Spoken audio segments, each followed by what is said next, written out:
Hello po Team Edsy. Naku, bakit naman po nagkakagulo doon sa aking comment section? Patungkol nga po ito sa kay Eds.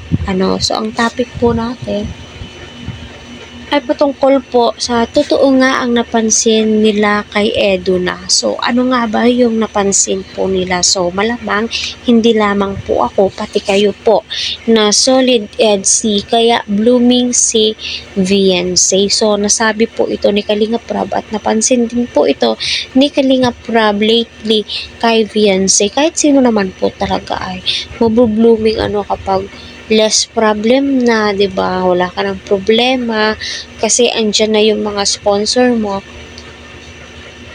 na tutulong sa iyo. Yung tipong yung ang bigat ng pasanin po nila noon ay naiibsan, 'di ba? Kaya nakakatuwa at makikita mo talaga na malaki po yung pinagbago ng buhay ni VNC.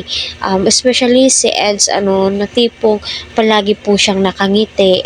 Yung tipong blooming din po si Edu, kung napapansin niyo, ang gwapo ni Eds, no? Nasa lahi na po talaga nila Kalinga Prab, diba?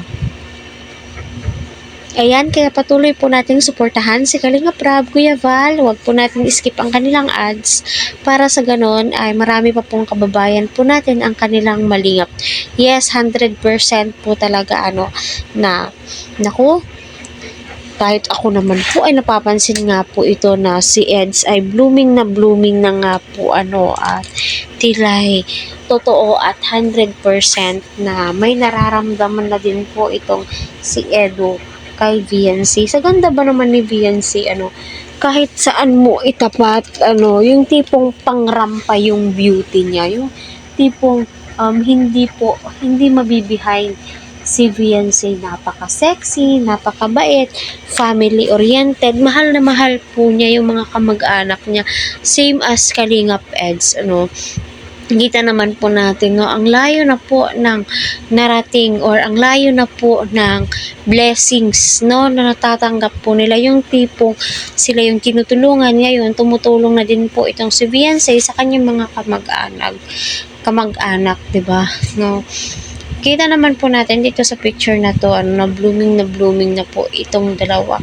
Naway magkatuluyan po talaga sila,